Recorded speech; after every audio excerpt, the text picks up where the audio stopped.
اللہ نے پوری کی پوری ایک سورہ ہی عورتوں کی شان میں نازل کر دی, سورۃ النساء. کتنا بڑا مقام. کیا قرآن میں کوئی سورت سورۃ الرجال ہے کوئی سورہ قرآن میں سورۃ الرجال نہیں ہے. عورتوں کی اتنی تکریم اللہ نے کی, اتنا بڑا مقام دیا, اتنی عزت دی اللہ نے عورتوں کو کہ دیکھیے انبیاء میں سے بہت سارے ایسے انبیاء ہیں جن کے نام پہ سورتیں نازل ہوئیں, لیکن جو عام امتی ہیں, عام انسان ہے, مرد و عورت میں سے, کیا کسی مرد کے نام پر, لقمان کے علاوہ کسی مرد کے نام پر اللہ نے سورہ نازل کی ہے؟ نہیں.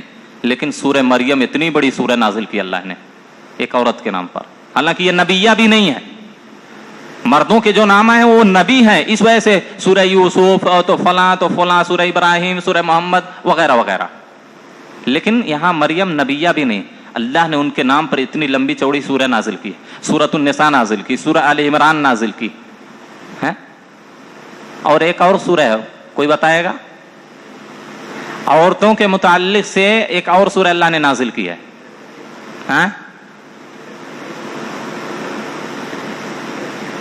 سورۃ الطلاق. اس کو صحابہ اور سلف میں بھی یہ نام مشہور تھا, نساء صغرا. سورۃ النساء کو نساء کبرا کہا جاتا ہے, یہ بڑی سورہ ہے, اس میں زیادہ احکام ہے تو بڑی سورہ ہے, نساء کبرا کہا جاتا تھا. سورۃ الطلاق جو 28ویں پارے میں ہے اس کو سورۃ النساء صغرا کہا جاتا ہے. کہنے کا مطلب یہ ہے اللہ نے عورتوں کو بہت بڑا مقام دیا, بہت عزت دی ہے, اسلام نے بہت تکریم دی ہے, ایسے ایسے حقوق متعین کیے کسی اور مذہب میں سوچ بھی نہیں سکتے آپ. تو امام البانی نے کہا کہ تم بہت ناشکری ہو, یہ ایک آدمی کا حکم, ایک آدمی کی اطاعت کرنے کا حکم دیا, تم شکایت کر رہے ہیں. یہاں تمہارے 3 بچے ہیں, اللہ نے ان تینوں کو حکم دیا کہ وہ تمہاری اطاعت کرے, تمہاری ہر خوشی میں تمہارا ساتھ دیں. اسی وجہ سے اللہ کے رسول صلی اللہ علیہ وسلم نے کیا کہا, جب سب سے زیادہ حسن سلوک کا مستحق اللہ کے رسول کون ہے, تو آپ نے کہا امک, تمہاری ماں. پھر کہا تم امک, پھر پوچھا, کہا پھر امک, پھر کہا تم ابو. کس کو مقدم کیا اللہ نے؟ عورت کو مقدم کیا اللہ نے. یہی ماں ہے. ماں کی ناراضگی والدین کی ناراضگی, اگر ماں بچے سے ناراض ہے تو گویا کہ اس کا رب اس سے ناراض ہے. ماں اپنے بچے سے خوش ہے تو گویا کہ اس کا رب اس بچے سے خوش ہے. اتنی بڑی تکریم کسی مذہب نے دی عورتوں کو. یہی عورت ایک بہن بھی بنتی ہے, بھائی اور بہن کا اتنا پاکیزہ رشتہ شریعت نے متعین کیا. یہی عورت ایک بیٹی بنتی ہے. اللہ کے رسول صلی اللہ علیہ وسلم نے کہا کہ اگر کسی نے 2 یا 3 بیٹیاں جس کے ہاں پیدا ہوئی, اچھی طریقے سے اس کی تربیت کی, اچھی پرورش کی, اس کو پڑھایا لکھایا, اچھی جگہ اس کا نکاح کر دیا, اللہ اس کے بدلے میں اس کو جنت میں ڈالے گا. جنت اس پر, بعض روایات میں اس پر جنت واجب ہو جاتی ہے. دیکھیے, تو عورتوں کو اللہ نے یا شریعت نے بہت بڑا مقام دیا ہے. اسی طریقے سے آپ کو بتلاؤں, یہاں مردوں کی فضیلت بیان ہو رہی ہے, مردوں کی فضیلت, تو اللہ نے مردوں کو عورتوں پر فضیلت بیان کی. اسی وجہ سے اس کے بعد کی آیت میں اللہ کیا کہتا ہے, الرجال قوامون علی النساء بما فضل اللہ بعضهم علی بعض وبما انفقوا من اموالهم. 2 وجہوں کی وجہ سے اللہ نے قوام, حاکم, نگراں عورتوں پر مرد کو بنایا. 2 وجہیں اللہ نے خود بیان کی ہے. الرجال قوامون, مرد حاکم ہیں عورتوں پر, نگراں ہیں, ان کے امیر ہیں. گویا کی مرد کیا ہیں, بیویوں کے امیر ہیں, جو حکم دے ماننا ہے, بس وہ شریعت کے مخالف نہ ہو, شریعت کے مخالف نہ ہو. شریعت کے مطابق اگر حکم شوہر دے رہا ہے تو بیوی کو ماننا فرض اور واجب ہے. تو قوام اللہ نے اس وجہ سے بھی, کیونکہ مردوں کی جو عقل ہے, جو طاقت ہے اور قوت ہے, بیرونی کام جو گھر سے باہر جو کام ہے وہ مرد ہی کر سکتے ہیں, عورت نہیں کر سکتی ہے. اگر عورت گھر سے باہر نکلی وہ سارے کام انجام دے گی تو ظاہر سی بات ہے عورت نہیں رہے گی پھر. تو یہ پہلی وجہ ہے کہ اور دوسری وجہ وَبِمَا أَنفَقُوا مِنْ أَمْوَالِهِمْ, یہ مرد اپنا مال جو ان عورتوں پر خرچ کرتے ہیں, نان و نفقہ, رہنے سہنے کا انتظام کس پر ہے, شوہر پر ہے. کھانے پینے کا انتظام شوہر پر ہے, گھر کی رہائش شوہر پر ہے, بچوں کا رزق, بچوں کی دیکھ بھال, بچوں کا نان و نفقہ خرچہ شوہر پر ہے. تو ایک وجہ یہ اور دوسری وجہ یہ. تو ان 2 وجہوں کی وجہ سے اللہ رب العالمین نے مردوں کو عورتوں پر فضیلت دی. اور اس کے بعد یہ بھی یاد رکھیں کہ اگر کوئی بھی عورت جائز اور معروف کاموں میں اپنے شوہر کی اطاعت نہیں کرتی، فرما برداری نہیں کرتی، تو ممکن ہے کہ اس کی کوئی بھی عبادت اللہ کے ہاں قبول نہ ہو، اور وہ عبادت کی لذت اور حلاوت اور چاشنی اس عورت کو حاصل نہیں ہو سکتی۔ ایک مرتبہ امام البانی کا اور واقعہ سنیے۔ امام البانی سے ایک عورت نے سوال کیا، یا شیخ قبل زواجی کنت فتاة صواما قواما، اے شیخ میں شادی سے پہلے بہت لمبا قیام اللیل کرتی تھی اور بہت زیادہ نفلی روزے رکھتی تھی، فرائض کے ساتھ ساتھ نفلی روزے، بہت زیادہ قرآن کی تلاوت کرتی تھی، اور مجھے عجیب لذت اور حلاوت محسوس ہوتی تھی جب میں اللہ کی عبادت کرتی تھی، قرآن کی تلاوت کرتی تھی، نماز پڑھتی تھی۔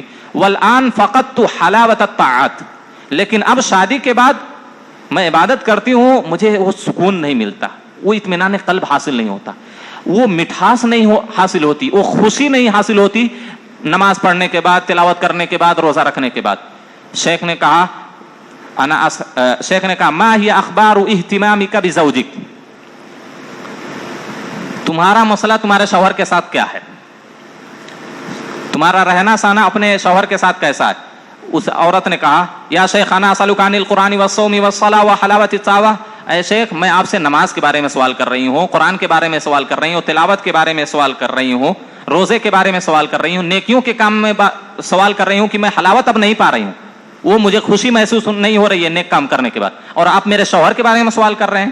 اس وقت امام البانی نے جواب دیا، کہا ہاں اے میری بہن، لماذا لا تجد بعض النساء حلاوة الایمان ولذة الطاعة واثر العبادة، کیوں بہت ساری عورتیں ایمان کی حلاوت ان کو نصیب نہیں ہوتی، اطاعت اور نیکی کے کاموں کی لذت ان کو نصیب نہیں ہوتی، عبادت کا اثر ان پر نہیں ہوتا؟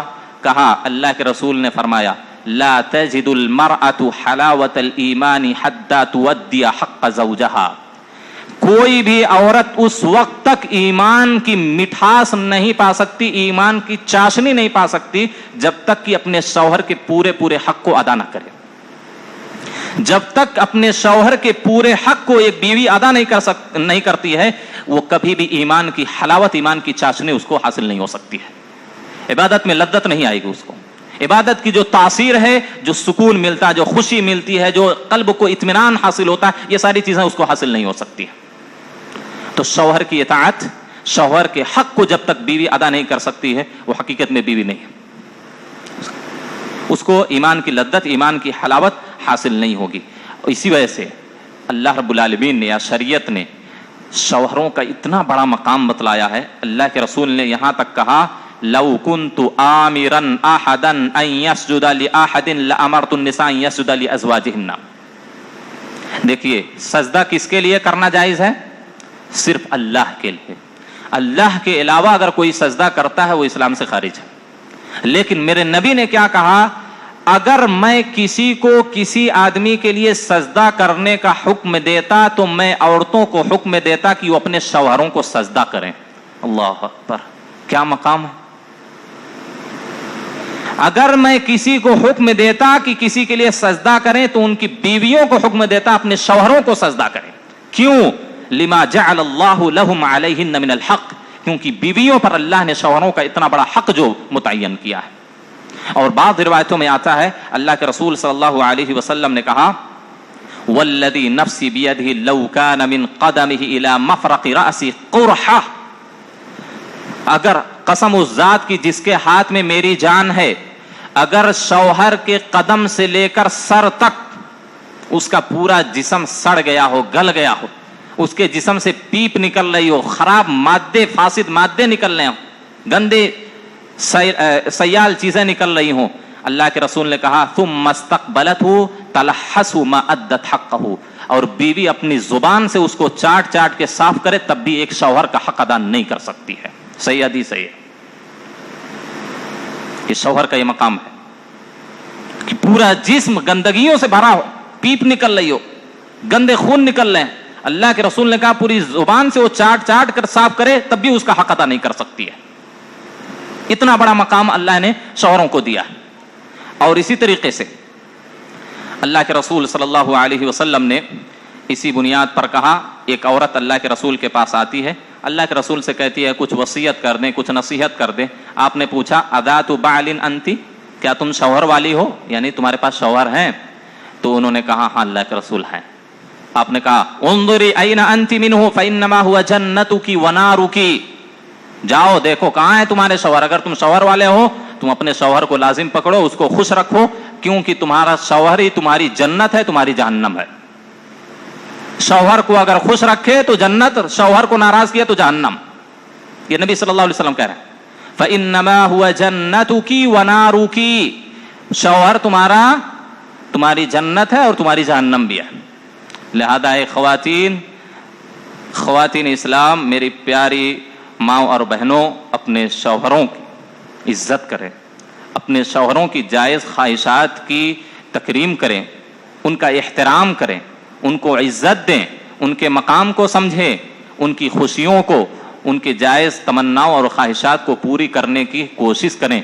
دیکھیے کتنا بڑا مقام دیا ہے. اور اگر ایک حدیث میں آتا ہے, اللہ کے رسول صلی اللہ علیہ وسلم نے کہا اگر کوئی بیوی اپنے شوہر کو کسی بھی اعتبار سے تکلیف دیتی ہے, چاہے زبان کے ذریعہ ہو چاہے کسی عمل کے ذریعہ ہو, اگر تکلیف دیتی ہے تو جنت سے حور عین کیا کہتی ہے, لا تؤذی, اے دنیا میں رہنے والے اس کی بیوی, اس کو تکلیف مت دے.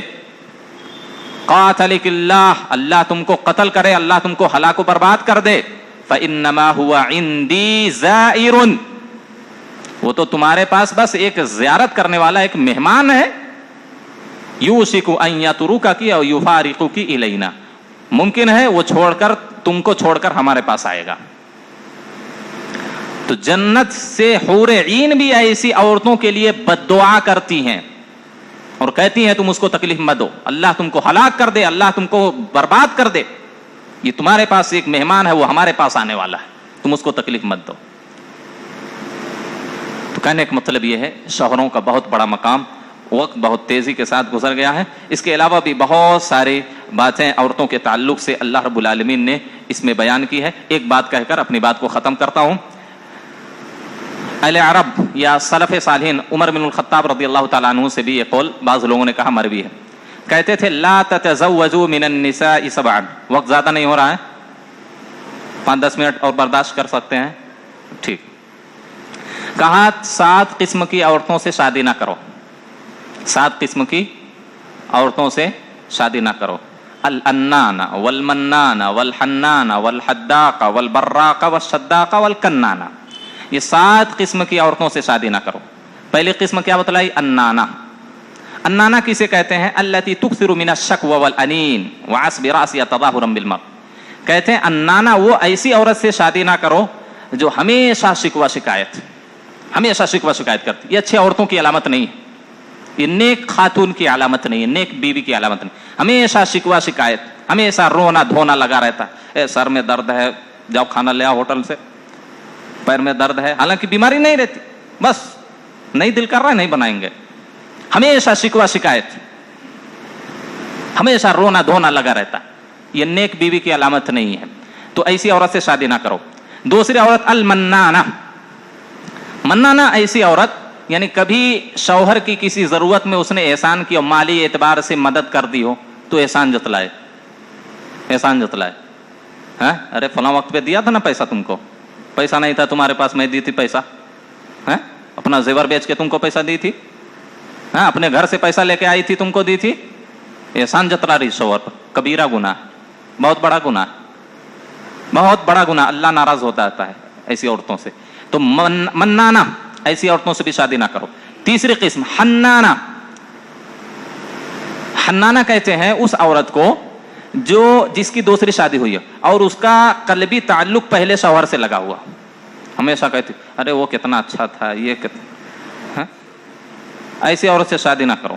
اور اسی طریقے سے حداقہ. حداقہ اس عورت کو کہتے ہیں کہ جو بھی چیز دیکھے اس کو بس اس کو چاہیے. حداقہ التی تنظر الی کل شیء وتشتہی, جو بھی چیز دیکھے اس کی خواہش کرے.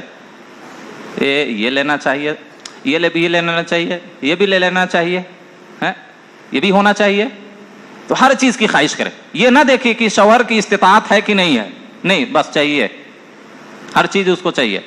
اور اسی طریقے سے براقہ کہتے ہیں اس عورت کو جو ہمیشہ دن بھر صرف بننے سورنے میں اپنا پورا وقت صرف کرتی ہو، صرف تزئین خوبصورتی کے لیے پورا وقت لگا رہی ہو، ایسی عورت سے بھی شادی نہ کریں۔ والشداقہ، ایسی عورت جو سخت کلامی ہو، چرب زبان ہو، ہمیشہ شوہر کو ڈانٹتی رہے، بولتی رہے، جب دیکھو منہ کبھی بند نہ ہو، بولتے ہی رہتے، یہ بھی نیک خاتون کی علامت نہیں۔